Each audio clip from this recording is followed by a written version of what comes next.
So let me hit y'all with some boxing talk. So I want to give you guys some common sense on a fighter's capability. Now, we, as the viewing audience, don't know what someone's capability is if we don't really see them going through their training camp, through sparring especially, right? Through sparring. Okay, anything else you can really see that you overlook, like, example, Mike Tyson, I'm watching his mobility not be there. I'm watching how he had to literally turn into his shots, how before he twisted at the waist, right? Just turned it the way. Now he like literally pulling his arms back and trying to get more power into his shots. And like they say, the last thing to go is your power, right? Well, when the reflexes and the timing isn't there, well, once you get in the ring, that's when you start to see, okay, this person can't handle the movement, even if it's little subtle, simple movements. And not only that, but it's obvious his punching power is not the same. That's why he had to twist and turn the way that he was doing. And when you can't hit the target, well, that's one of the first signs of a fighter who doesn't have that power anymore. Do you understand what I mean? When you're hitting mitts and hitting pads, you know, your opponent's not going to sit there and negotiate with you the same way. So when your trainer's holding the mitts, you're hitting the mitts and you look explosive and ferocious, that's one thing. Now, getting in the ring and doing it is something else. Mike Tyson said something. He said in, you know, one of the interviews, people at 58 are not doing it because they can't do it. So I say, well, what can't they do? Go in the ring and not throw punches, not be able to find the range and have their timing?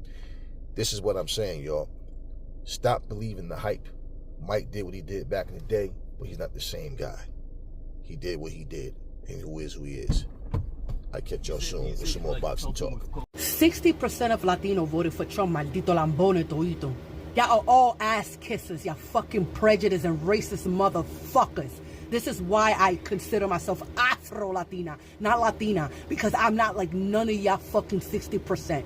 None of y'all. Y'all can all go to fucking hell. Ojalá se mueran toito azaroso. Y'all all prejudiced, racista toito, mamagüevo. Ojalá se ahoguen. You know, now that I think about it also, I want to add, you know, when you hear fighters talking about, I'm doing this for my daughter, I'm doing this for my mom, I'm doing this for my dad, I'm doing this for a cancer patient, or, you know, anything other than the fact that this is what I do for a living. I fight and I go to win. Losing is not an option. You have to prove to me that you're better than me. You have to prove to me that I can be beaten. When you do it for all these other things, you need all these other incentives. I'm not going to say it doesn't help motivate a person at times, but it doesn't ensure to win. You know, let's go back to when Buster Douglas knocked out Mike Tyson.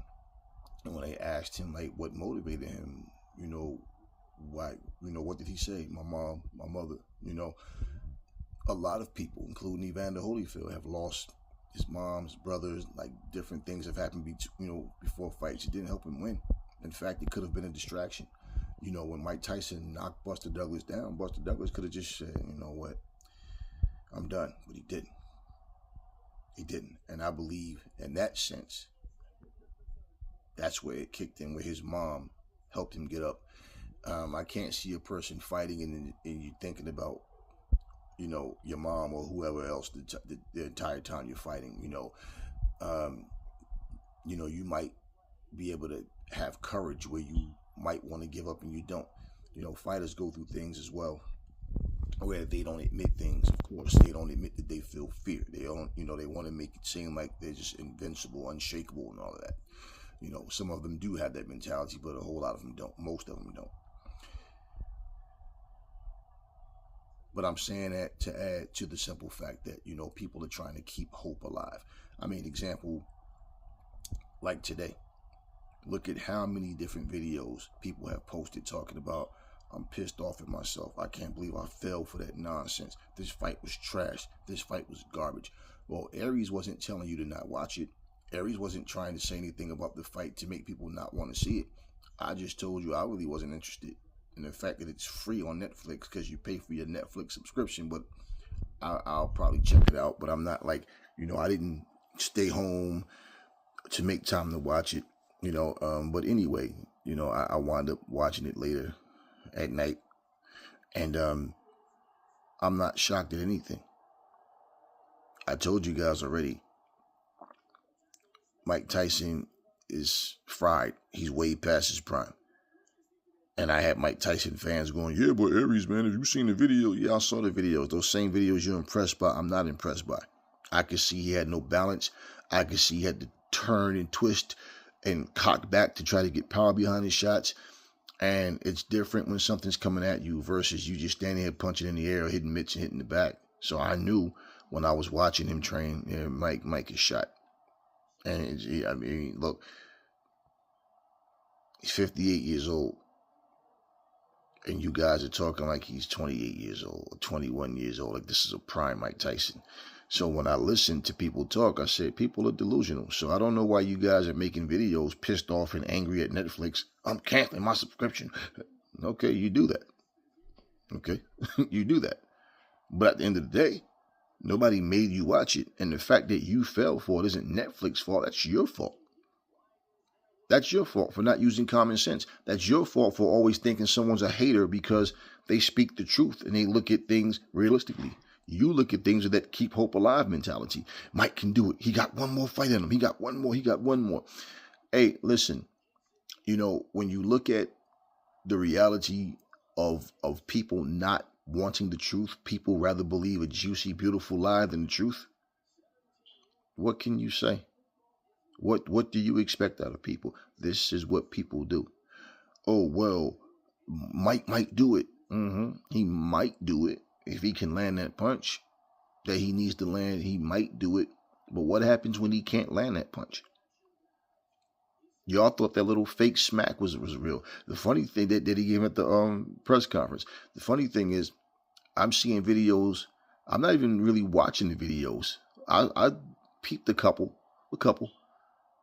But there's so many, and I just looked and everybody had the same title. You know, the fight was rigged. Okay. Well, I tell y'all what. You guys are saying this now, but who's Jake Paul going to fight next, huh? Evander Holyfield?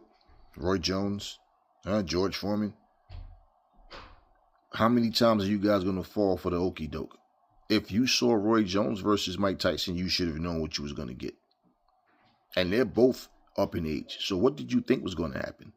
And the crazy part about it is Jake Paul is so trash he couldn't even knock Mike Tyson out.